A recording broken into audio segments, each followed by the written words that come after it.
are you over the age of 18? Everyone nod, say yes. Yes. Yes. Okay, all right. And yes, okay, all right. Sam, can you turn this on me so that it's showing me? Okay. Hi, my name is Amanda Heider, and I want to thank you for coming to my informative speech for my business communications class. Today I'm going to be talking about how knitting culture has changed over the last 100 years. Thanks to the internet, knitting has exploded in popularity within the last 2 decades. Today we're going to examine how that popularity has evolved and changed over the last 100 years. We're also going to look at what factors contribute to people's desire to take up this ancient form of folk art. The textbook, Communicating at Work, explains that culture is a learned set of shared interpretations about beliefs, values, and norms that affect the behaviors of a relatively large group of people. So this speech will focus on some of the shared norms of knitters over the last century. Adler, 2013, page 32. Though stereotypes persist in pegging knitters as extremely elderly women with nothing better to do, the truth is that knitting permeates and impacts mainstream culture in ways that would surprise most people. McDonald, 1988. I have been an avid knitter for over a decade and actively engage in modern knitting culture, from watching podcasts to joining local knitting groups and almost everything in between. Knitting is an ancient art form that ties modern generations to their ancestors while simultaneously propelling them into the future through increasing technological resources. Today we will examine the culture around knitting from the 1920s to the 1970s. From here we will look at knitting during the final decades of the 20th century. Finally, we will explore the exciting space that knitting holds in the new millennium. Knitting from the 1920s through the 1970s involved periods of knitting for frugality, fashion, instant gratification, and therapy. Knitted garments were made popular by fashion designers such as Coco Chanel and Paris Cotier, Elsa Schiaparelli, and would-be customers chose to recreate the patterns rather than purchase the completed garment. Palmer, 2018.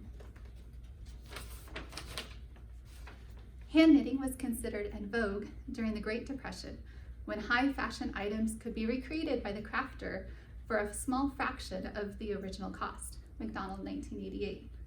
The popularity of knitting among young people waned in the 1960s, except for quick knitting, spelled with a K, which involved knitting on extra large needles to finish an entire project in one day. McDonald, 1988. Even during this period, there were many people who continued to knit as therapy and distraction during long waits or commutes. Knitting books of the 1970s, including Elizabeth Zimmerman's timeless book, Knitting Without Tears, and subsequent Knitting Camp, brought this neglected art form back into popularity. McDonald, 1988. Now that we've examined knitting from a century ago, we will look at the knitting culture that existed at the end of the 20th century. Knitting at the end of the 20th century involved the formation of knitting guilds and knitting movements. Through the 80s, many people turned to knitting as a form of therapy, even knitting, unraveling, and re-knitting the same project repeatedly just for the relaxation benefits. McDonald, 1988. The 1980s saw the development of knitting guilds such as the Knitting Guild of America in 1985, which elect presidents, publish newsletters, organize group knitting sessions, and knitting workshops, as well as charity events. McDonald, 1988. The Riot Girl feminist punk movement encouraged knitting and other crafts as a mean of protesting large corporations. After looking at knitting in the end of the 21st century, we will turn our attention to the knitting culture of the new millennium. Knitting has exploded in popularity in the new millennium. Knitting and similar handcrafts regained popularity in 2001 after the events of 9/11. Zappelli, 2016, Palmer, 2018. Knitting has also been seen as a form of activism. This was demonstrated by the development of the pussy hats worn by many people in the Women's March, as well as hat patterns worn in the March for Science. The establishment of Ravelry.com created an online platform for knitters and fiber artists from around the world to unite in one central cyber location and share pattern ideas, develop community, and even impact the political sphere, such as in the Women's March.